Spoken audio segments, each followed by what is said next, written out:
Hey, ambitious dentist, welcome to Start Your Dental Practice, the show for existing and aspiring dentists to take your dental practice to the highest possible level. I'm your host, Jonathan Van Horn, CPA and ABV, founder of dentistmetrics.com. In every episode, we aim to demystify the how to start a dental practice problem by bringing on world-class dentists, influencers, and consultants in the dental industry to pick their brain about how to get past the barriers involved from going from no practice to being a practice owner to owning your own successful dental practice. Time and time again, we talk about how important it is to execute if you want to run or grow a successful dental practice. Hard, smart work really matters. But contrary to popular belief, you don't have to work 100-hour weeks to make things happen. In fact, in our experience, that will only lead you to burnout. Focusing and executing on the right things is far more important than how much you work, which is why I'm so excited to share with you my conversation with Dr. Cole Brenny. So Dr. Cole is the founder of PracticingDentist.com, one of the really most popular dentist communities online. He's also a practicing dentist and owner of Ivory Dental Group in Minneapolis, Minnesota. You'll quickly notice in our conversation how much passion he has for the world of dentistry and why that has allowed him to be so successful. So here are just a few of the things you'll learn. When to move on from your practice and try something new, how to have open and honest conversations that will help boost morale, why dental partnerships are like a marriage and how to keep the romance alive, 3 big win areas to focus on to improve your practice, why Cole focused on recreating the patient experience and why it was so successful in his practices, 3 big areas to focus on to improve your practice, the marketing on steroids method of acquiring patients from another practice, and at the end of the episode, you'll find out where you can get access to Cole's brand new book, Dental CEO, for free. He breaks down everything you need to know about branding, marketing, and creating the ultimate patient experience. So be sure to listen all the way through this entire interview to get access to that. And now, here's my interview with Dr. Cole Brenny.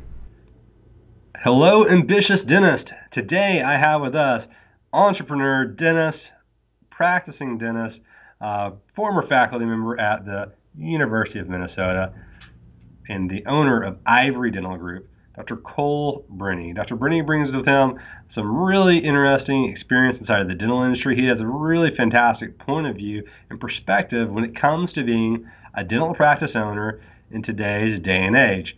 So, Dr. Cole, thanks so much for coming on today. Hey, thanks, Jonathan. Thanks for having me. So, Dr. Cole, you've got a really cool story going on. You got a lot of really neat things going on. Tell us a little bit about how you got into the dental field. Yeah, so I am about 7 years out. I was actually raised in a dental family. My dad's a dentist, central Minnesota, small town dentist, and I grew up and kind of was resistant, pushing back. My dad always wanted me to be a dentist, and so I did the opposite. I said I was going to go into psychology or something like that. But towards the end, I actually started working at the practice, and when I was a senior in high school, I ended up working in his lab. So he made his own gold crowns. So I worked in the lab, and I really enjoyed what I saw of his practice and kind of the lifestyle and being able to, small town, you get to know people coming in and out every day, and you kind of know everybody in the town and they know you, and it was a pretty cool gig. And so I thought, you know what, I'm gonna check it out. And so I went into college and went to the U of M and ended up kind of deciding to go right into dentistry. So in the end, I kind of came full circle. So that's where I started. And then I graduated and did a residency at the VA here in Minneapolis, more so to just expand skill set, and then I went into associateship for a couple of years, and always knew, because of my roots, that I wanted to be my own boss. And that's one thing my dad always preached to me was, he loved being a dentist because he was his own boss. And it's kind of a cool thing the profession offers, and it's kind of the, this way it's been for generations, and just the freedom it allows. And so I ended up looking for practice options, and now am a practice owner for the last couple of years and love it. So how did you find the practice that was going to be the practice for you?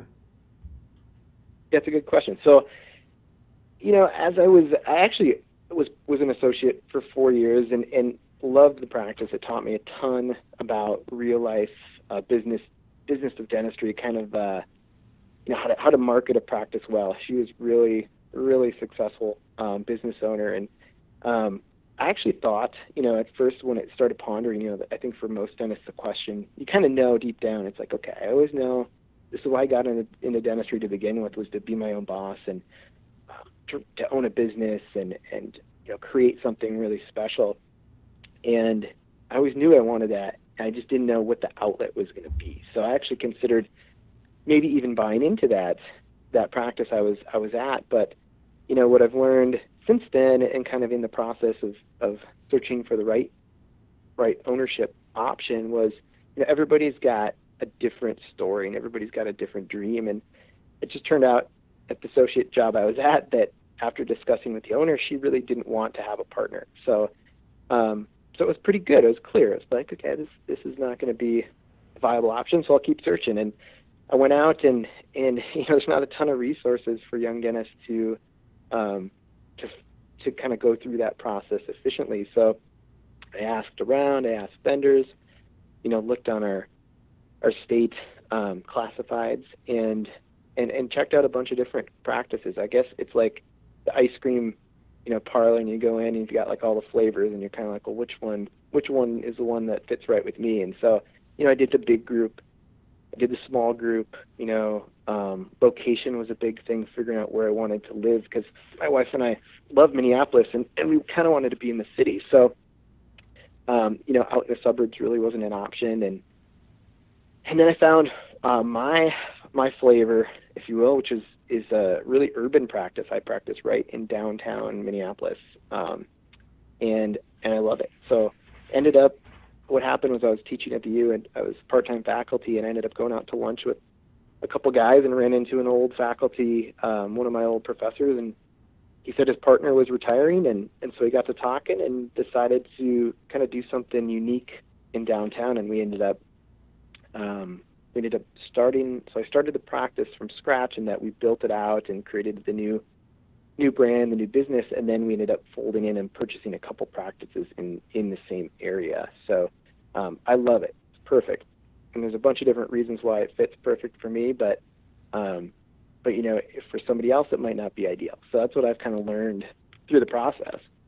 So the story you just told is incredibly common. That somebody goes to be an associate somewhere, they feel like they might be able to become a partner, but time rolls on and the same ending to the story occurs, and that is that the doctor just really isn't ready to bring somebody on, or maybe they don't have enough patients, or maybe they don't have enough revenue, or they don't know how the numbers work, and so they can't really bring on a partner, or they're not even ready to sell to the new guy.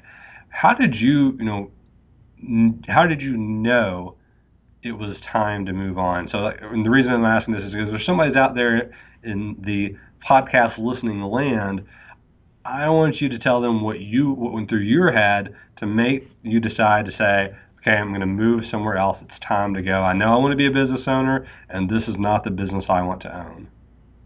Yeah, that's actually a great question, and it's funny because I love mentoring young dentists and helping out students here from the U, and you're exactly right that that situation happens over and over again. And I've talked to a couple of people this month that are in that same position where they're going to the practice they're associate at, and they love the practice, and they're like, what, we didn't really talk about ownership, but they mentioned it, so I think this is where I want to be.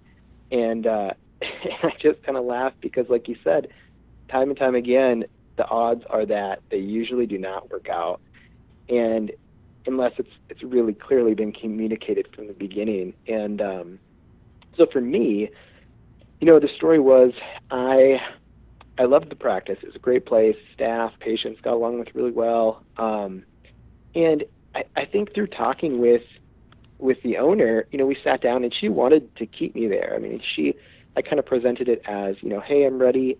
Practice ownership is always something that I wanted to get into, but, we have to work something out here, and I don't want to be an associate forever. And basically, I went to her and just mentioned that, and she kind of came back with, well, I really want to keep you here, but let me think about it. And, after we let it simmer for maybe a week or two, I thought about it, and I realized that, and now being in a partnership as well, because I actually went from that associateship into another partnership, that it's a really difficult thing, and I'm really glad that I didn't make it work, or we didn't try to make it work in that first associate opportunity, because she was just somebody who I think really needed to be her own boss and really couldn't share the practice. And she actually told me too in the end, after it was really just being open and honest with each other about where we're at and beliefs and kind of concerns. And she said, hey, this is my baby. She started it from scratch and built it into something amazing. And I think to give up the control or the reins, which I kind of wanted some say, was really hard for her. So it actually was a pretty mutual decision in the end. We kind of looked at it and said, this wasn't right. And it's funny looking at the partnership I'm in now, because a partnership honestly is like a marriage where, it could be really great or it could be really bad, Mm-hmm. if it's not the right person. And it works out great where I'm at now. We have definitely our challenges, and partnerships difficult to navigate through, and changes happen a lot slower, and it's like you have to talk things through and talk about your feelings and everything before you do anything. But the first opportunity would have been horrible. It's like it was not a good marriage. So it worked out well in the end, that we just kind of came to the realization, this isn't meant to be shared. This is your baby. And some people, I think few people can really manage a partnership, handle a partnership well anyways, unless maybe it's been established and is a bigger group practice. Those tend to transition a little easier because the framework's already there. But for a solo dentist to go to a partner, it seems to be pretty difficult. Yeah, I have a really, really smart colleague. His name is Eric DeVries. He's a CPA out of Florida. He's a fantastic CPA, and he has a saying that, and it's funny because this is what my old business partner would say, and that there's two types of partnerships: ones that will end, and ones that have ended, and ones that will end. Is the saying. Right. Because they all at some point they will end. It just depends on the timing of the fact. And just like a marriage, partnerships end because of financial reasons and poor communication. So it's very, very similar to a marriage, and it's really tough to be in one that you don't have the same kind of alignment, same visions as your partner, and it can be really, really difficult. So kind of speaking to your visions and things like that, how, if you're speaking to an associate, a guy that's out there right now in podcaster land, that he doesn't know, if partnership's on the path for him where he is now, you being a dental practice owner, what would be the best way for an associate to approach you and let you know, hey, I want to be an owner at some point in time, regardless of if you were going to have him be an owner or not? Yeah, it's a good question. I'd say, it's funny. I actually just had a situation like this pop up with a friend of mine, a classmate actually, who was interviewing at a place and had worked there for a while as an associate and wanted to get into, like I said, ownership without really a clear picture of if it was offered or not in the beginning of the discussion. And so for me, as an associate approaching an owner, first of all, is the practice where you want to be long term? I mean, is it your vision? Do you love it? Do you love the patients? Do you like the systems that are in place? Do you like the staff? And then really it's getting to know the other owner. Are they open? Which is really the first question you need to ask is to say, hey, I love the practice. I love the patients. I love, the systems, the business you got here. Are you open to bringing on a partner at some point at all in any capacity? I mean, are you willing or wanting to share the business? And that's really the start, because that's really the biggest fundamental question that an owner is going to face is do they want to share the business? Do they want to give up control? Do they want to involve somebody else in the decision-making process? Or do they want to create and build it on their own? So that's probably the first step. Absolutely. Bringing that up that way. So you're talking about the vision of someone. Tell me about what your vision was specifically whenever you set out to create Ivory Dental Group, so that we can kind of help the people out there that are thinking about, okay, you said that I need to make sure it's the right vision for me. What does that actually mean? Yeah, so when it was kind of an evolving process, again, because looking back, I wish I would have had kind of a mentor or someone to teach me or walk me through the steps to get into or learn how to establish what a vision even looks like for a practice, what options are out there, what's important and what's not. So I guess looking back, it definitely evolved for me because, when I got into deciding to start Ivory, it was, an evolution of decisions. There's a number of steps. So it was deciding, not to buy into my partner's current partnership that he was in. So he had a partner at the time too in downtown Minneapolis. And that partner was retiring. And, the truth was my partner and I have different, our partner and I have different skill sets that I think really complement the practice well now. But, when I looked at what they had set up, it just wasn't the type of practice that I really got excited about. So my vision for practice ownership and for what I wanted was a place that I could really start to implement kind of the newer, I guess the name or title may be newer, modern concepts for dental practice, focusing on the patient experience and branding a practice and making it, a world-class customer service business and running it that way versus the traditional, the old model of dentistry before marketing, back when marketing was a taboo, was, this is how it is, sterile waiting room, you walk in, it smells like a dental office, we're probably late, but, patients just have to deal with it because everybody else is doing the same thing. So, it's like the square peg in the round hole. It's just not going to work. So I was excited about creating something really special and kind of recreating the patient experience. So at Ivory, we really focus on that. And it's really pretty simple. I mean, what I got excited about was getting to know people and practicing my own style. So that meant doing the type of dentistry I want on the patients I wanted to work on, and to live the lifestyle that I wanted to live as a dentist, which I don't, we do well at Ivory, but I'm not a huge high production office. I actually enjoy taking extra time to spend with the people and offer really high quality, high caliber work to our patients. So it's a really high quality experience where we're really efficient and profitable, but we're not a high production office. We're more of a boutique, high quality experience type office. And that's what I wanted to be about. So that I kind of knew I wanted from the beginning. I knew how I wanted to practice and what I got excited about in dentistry.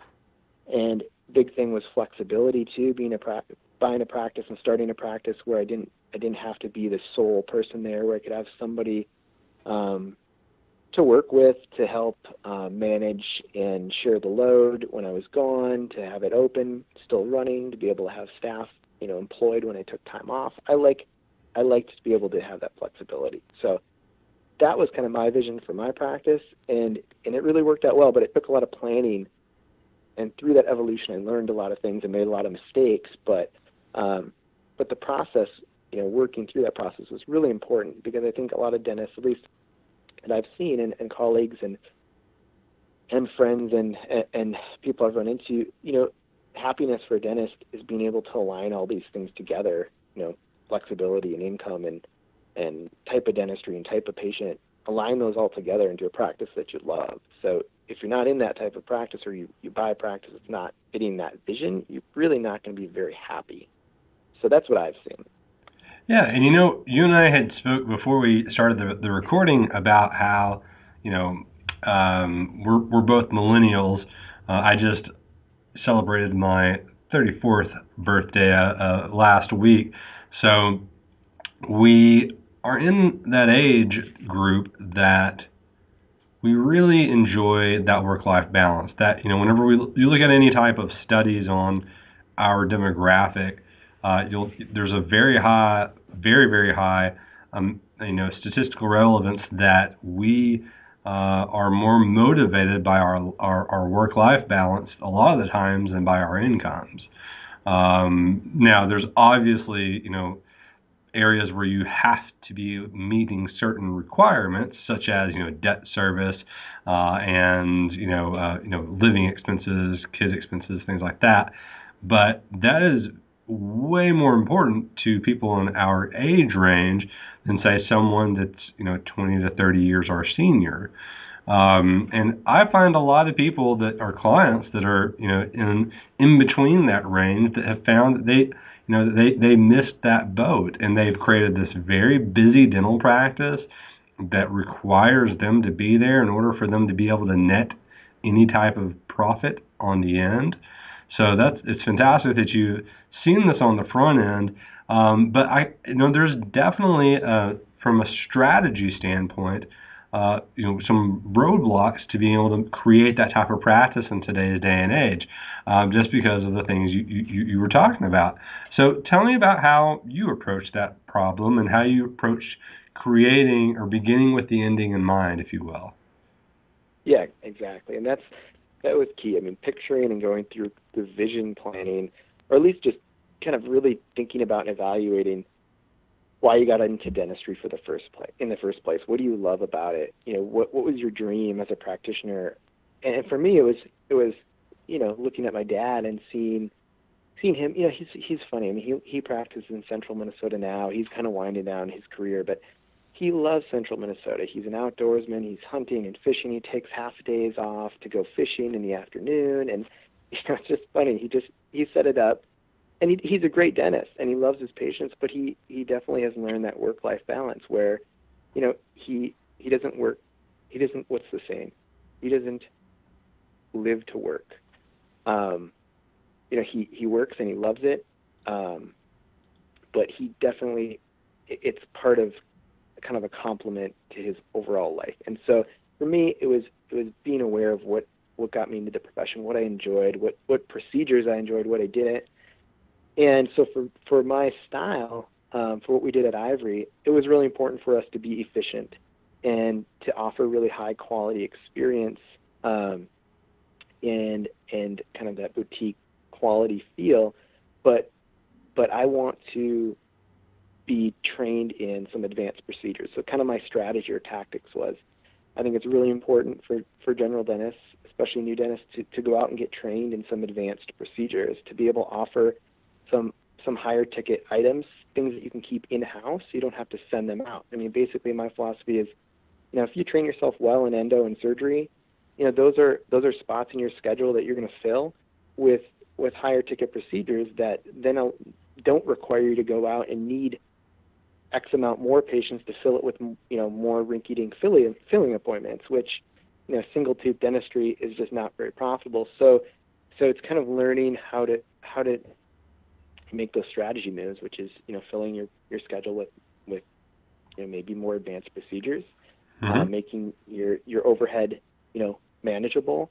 Like you said, I'm not an advocate for working in huge production offices where your overhead's really high and your production's really high, but your net is really low. So for me, it was making a great income by being busy, but I don't want to be too busy. I want to work smart. So easier work for better pay, basically. So learning to manage your overhead and manage your practice, manage your marketing and your new patient, your systems, so that things are kind of on autopilot. So I'm not working on all these other rinky-dink office tasks, and I can focus on dentistry and quality dentistry. And the other part for me too was setting my practice up to market to certain patients that I know are going to do the type of dentistry that I want to do. So that's been big too. I mean, all those things in the end come back to, how hard are you working for what you're taking home at the end of the day, and do you enjoy what you're doing? So that was kind of my strategy in setting up and in planning and implementing,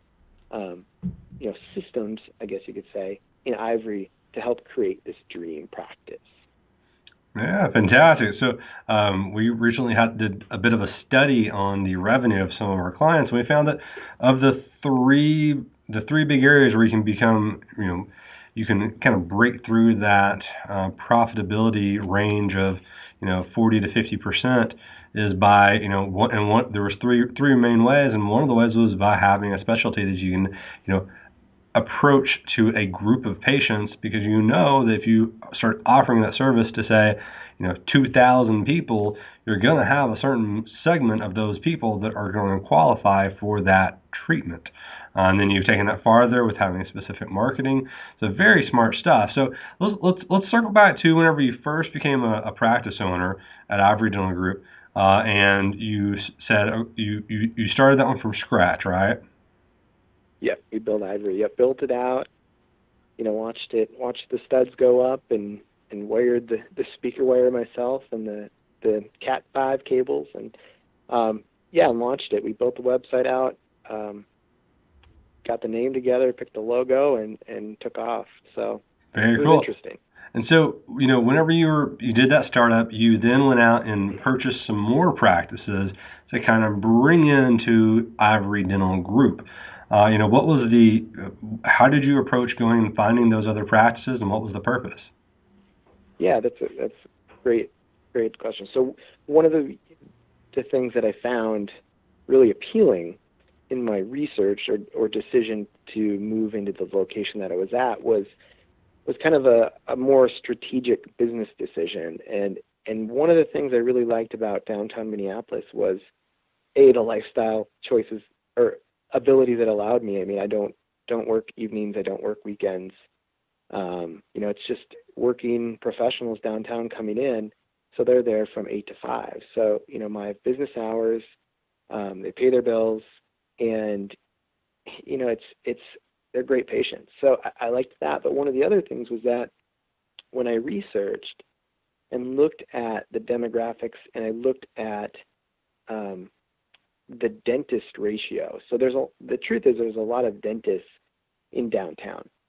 But when I looked at the age, I noticed that a lot of the guys had gone to dental school with my dad. So actually a couple are friends of my dad's classmates. And so they're all pretty close to retirement age. And it's interesting because, when you look at different styles of practices, there are a couple corporate offices, but most of the dentists that are there are solo dentists working in probably, you'd say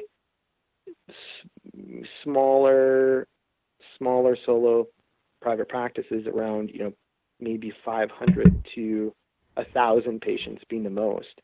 So, and really outdated, doing well for what they want to do and enjoying their practices, but the majority, maybe out of the 10 out of 15 really weren't sellable or viable as outright practice purchases. So the trick was, when I got into the market, was I knew I had to build a new practice, and I knew I would be able to really connect with my patient demographic with a newer brand, because most of the practices down there didn't have websites. It was just Dr. Bill, DDS, in some big building that, that was a great practice for that dentist. The patients have gone there for 30 years, and he really established a lot of really quality relationships and goodwill. But, for someone to come in like myself and buy them out and take that practice and make it profitable, it really couldn't be done based on the numbers. I mean, it was just, if there was a certain amount of attrition and, the dental school debt nowadays and a note, that was one thing that was really interesting in learning that process of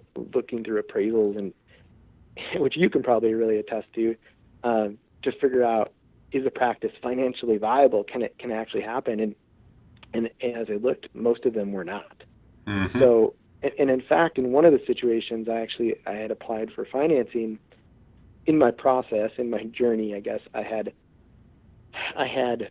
was going to outright purchase a dentist in the same building. So there were about 10 dentists in this building, and I was going to purchase them outright. I couldn't keep the space. The practice wasn't viable. Turnkey practice. I was going to absorb it into this new hybrid startup that I created, and I actually was running into problems because some of the financing people look at it and they looked at the numbers and they were like, this isn't, the numbers just don't work out. But what I realized is that, by folding these practices in to an existing practice, it basically was an infusion of 500 to 700 patients. And because the practices weren't really viable outright, I could actually get them at more of a discount to market value compared to other practices in the metro. So, and the other bonus was that I knew a lot of these dentists and knew they were great guys and gals, and I knew their patients loved them and they were good people. So that was huge to me, to be able to look at a practice and say, I know the patients are great. I know what goodwill is being transferred, and I'm getting a good deal on this practice. So for me, it's really been a no-brainer. So when I set up that decision, I looked at the demographics and said, there's 10 out of 15 offices that I could acquire in the next 10 years as these dentists retire. So the truth is, we've had a lot of internal, and I've built up marketing a lot through internal systems, which is, I think, the most important. But we don't spend that much on external marketing, because the truth is we can pick up these practices every couple of years, and it's really been a great, really good option. So definitely something to think about, as this generation's dentists, the millennials, approach the baby boomers retiring. It's interesting because when my dad was a dental student back in 1980, he had 140 dentists in his class, and I graduated with 100. So basically, that's a surplus, at least in this state, of the next 10 years, 40 dentists retiring, 40 extra dentists retiring, and only 100 dentists coming to replace those practices. So it's really an interesting concept. So I know you, as we talked before, you were interested in how that worked, and I think see a lot of interesting financial opportunity for acquisitions and expansion and marketing just through acquisition. But it's been a great option. I've loved it. It's hard. It's kind of a process. There's definitely a tactful way to do it, because you're basically adopting somebody else's patients. But overall, it's been really rewarding. Yeah, and so for the people out there listening, if you think about your dental practice is this I don't like to call it a machine, but if you think about it in those terms, if it has a certain capacity or a certain gas tank for being able to fill up, and if your patients are that gas, and you have two options, you can either go send out marketing to try and attract patients to fill up the tank, or you can just go acquire a practice that has 700-800 patients in it. You really have to kind of weigh that in. Like, how hard is it going to be for you to get 700 to 800 patients through traditional marketing means? And I'll tell you, from from an advisor standpoint, a lot of practices do 30 to 40 new patients a month without doing any marketing. But if they do a ton of marketing, like a ton of external marketing, there's a lot of practices that will spend tens of thousands of dollars every month, and they'll only get maybe 5 to 15 more new patients out of that than what they normally would have gotten. So, it's really, it can take you a really long time to do that. So acquiring patient list is a really, really powerful way to give yourself like a steroid shot to be able to get more people into your practice faster. Because guess what that means? If you know that on average, if you let's say you have 1,000 active patients, and you know that you can do $500,000 per 1,000 patients. I'm just throwing that out there. Then if someone out there is selling a practice that has 2,000 active patients in there for $500,000, that you can make double your money on those patients, because there's going to be predictability in your systems as long as you have a process set up for all of these for your practice to be able to move people through and have these really great experiences. So yeah, I think acquisitions are a fantastic way to do it. Now, obviously, if that practice, the hypothetical practice, only has 1,000 patients, and you move people over, you're going to lose some of them. But that's a little bit of the art around it, rather than the science of trying to get them in without losing too many people. So on average, whenever you acquired these other practices, how much attrition did you have? Yeah, so I like you're saying art and science, because I think the science is interesting, because as dentists we're trained to think that way. Maybe not quite we're not trained to think in numbers like you, but it's a good thing for new dentists out there listening to learn is to think through scientifically, numbers-wise, meaning look at the appraisals, look at what maybe your cost is per patient. Because I know when you're saying there are options out there, I can either I can do a ton of Facebook marketing, I can send out some mailers, I can do these live event promos and pump money into that. A special thanks to Dr. Cole for sharing his insights on how not only to give your patients the best experience possible, but also how to build a successful practice that suits your lifestyle goals. So as a bonus for today, Dr. Cole has generously offered access to his brand new book, Dental CEO. He'll share everything you need to know to take your practice to the next level. You'll definitely not want to miss it. So to get that bonus, simply text practice to 33444. Again, that's practice to 33444, or visit startyourdentalpractice.com/bonus if you're outside of the U.S. You'll also receive updates on the latest episodes of Start Your Dental Practice, helpful tips for owning and running a practice, and promotional opportunities direct to your inbox. So that's it for today's episode, but that doesn't mean that the learning and implementation have to stop there. I've created a free report called The 15 Numbers That Will Make or Break Your Dental Practice. This report has been downloaded over 1,000 times by dental professionals. So if you want your free copy of this report that's going to outline what the most important numbers are in any dental practice, and it also includes how to look at your numbers, how to set goals, has a whole slew of really important information that is the culmination of all of my experience as a dental CPA, then just go to startyourdentalpractice.com/free gift. That is startyourdentalpractice.com/free gift. And so that's it for today, Ambitious Dentist. Again, I'm Jonathan Van Horn, CPA and ABV. I'll see you next week with another world-class practice owner or consultant that will help you start your very own dental practice. Thank you guys so much for being a part of the Start Your Dental Practice community. If you enjoyed today's episode, please do me a favor and go to startyourdentalpractice.com/iTunes to leave your honest feedback and review on iTunes. It's going to help me create a better experience, a better show, a better podcast for you, the ambitious dentist. Your feedback really does help, regardless if you like the show today or not. If you didn't like the show, let me know, because it's going to help me create a better show and podcast for you. Lastly, if you know of anybody that would benefit from today's episode and today's content, today's guest, please feel free to share with them on social media or through email.